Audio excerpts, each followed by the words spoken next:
একটি দুর্ঘটনা সারা জীবনের কান্না।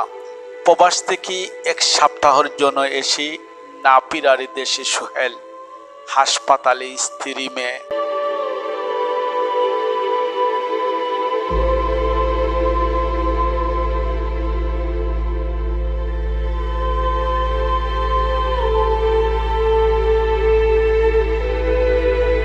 এক সপ্তাহের জন্য দুবাই থেকে দেশে এসে সোহেল ভুঁইয়া 38 আগামী 6 ফেব্রুয়ারি ফিরে যাওয়ার কথা ছিল প্রবাসে, কিন্তু তার আগেই নাপিরা দেশে চলে গেলেন তিনি। গত রবিবার 2 ফেব্রুয়ারি প্রবাস থেকে ফিরে তিনি দিনের মাথায় স্ত্রী, 4 মেয়ে, 2 শালিকা সহ স্বজনদের নিয়ে সিলেটে মাজার জিয়ারতের উদ্দেশ্যে রওনা হলে পথে সড়ক দুর্ঘটনায় তার মৃত্যু হয়েছে। সকাল 7:30টার দিকে ঢাকা সিলেট মহাসড়কে উসমানীনগর উপজেলায় এই দুর্ঘটনা ঘটেছে। এই ঘটনায় মারা গেছেন সোহেলের 2 শালিকা, 1 বাগ্নী। নিহত সোহেল ভুঁইয়া নারায়ণগঞ্জ রূপগঞ্জ মোগরাপাড়া গ্রামের বাসিন্দা। নিহতের বাকি 3 জন হলেন ঢাকা ডেমরা আশুলিয়া এলাকায় সাইমা আক্তার ইতি 35, তার ছেলে আয়ন 6 এবং বোন শামিমা ইয়াসমিন 38 সংঘর্ষে ঘটনাস্থলে মারা গিয়েছেন। হাসপাতালে নেওয়ার পথে আরো 2 জন মারা যায়। নিহত সোহেলের ভাই আলম ভুঁইয়া জানান, গত শুক্রবার 31 জানুয়ারি দুবাই থেকে দেশে ফিরেছেন সোহেল ভুঁইয়া।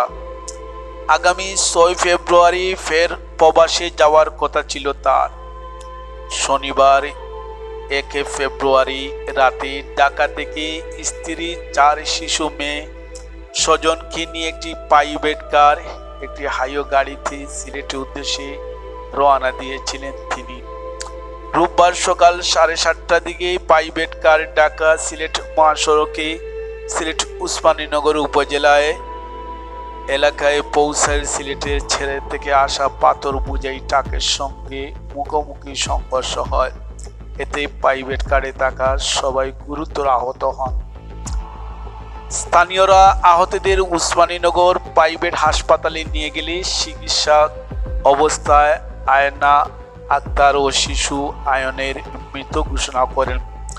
গুরুতর আহত শামিমা ইয়াসমিন ও সোহেল ভুঁইয়াকে Sylhet M A G Osmani medical college হাসপাতালে নিয়ে গেলে চিকিৎসক তাকে মৃত ঘোষণা করেন। আলম ভুঁইয়া আরো জানান, সোহেলের 4 মেয়ের মধ্যে 2 মেয়ে হাইও গাড়িতে ছিল আর 2 জন ছিলেন প্রাইভেট কারে। ওই গাড়িতে সোহেল স্ত্রী, 2 মেয়ে শালিকা শামিমা ইয়াসমিন 38, আয়না আক্তার ইথি 35, ছেলে আয়ন 6, মেয়ে শিশু নুরজাত ছিলেন।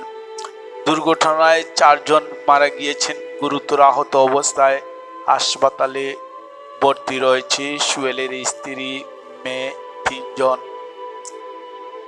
সিলেট শেরপুর হাইও থানা উপপুলিশ পরিদর্শক এসআই আলম বাদশা বলেন, নিহত মা ছেলে মরদেহ উসমানীনগর একটি হাসপাতালে রয়েছে। বাকি 2 জনের মরদেহ রয়েছে Sylhet M A G Osmani medical college হাসপাতালের মর্গে। ঘটনাস্থল থেকেই প্রাইভেট কার ট্রাক উদ্ধার করা হয়, তবে ট্রাক চালক পালিয়ে গেছে। এ বিষয়ে Sylhet M A G Osmani medical college হাসপাতালের উপপরিচালক ডক্টর সমিত চক্রবর্তী বলেন, আহতদের মধ্যে 1 জন নারী অবস্থা গুরুতর। আহত 2 শিশুর অবস্থা গুরুতর ছিল, তবে তারা এখন আসক্তমুক্ত। মরদেহগুলো ময়নাতদন্ত ছাড়া হস্তান্তর প্রক্রিয়া চলছে বলে জানিয়েছেন Sylhet M A G Osmani medical college হাসপাতালের পুলিশ বক্সের ইনচার্জ পলাশ দাস। সম্মানিত ভিউয়ার্স, একটি দুর্ঘটনা সারা জীবনের কান্না।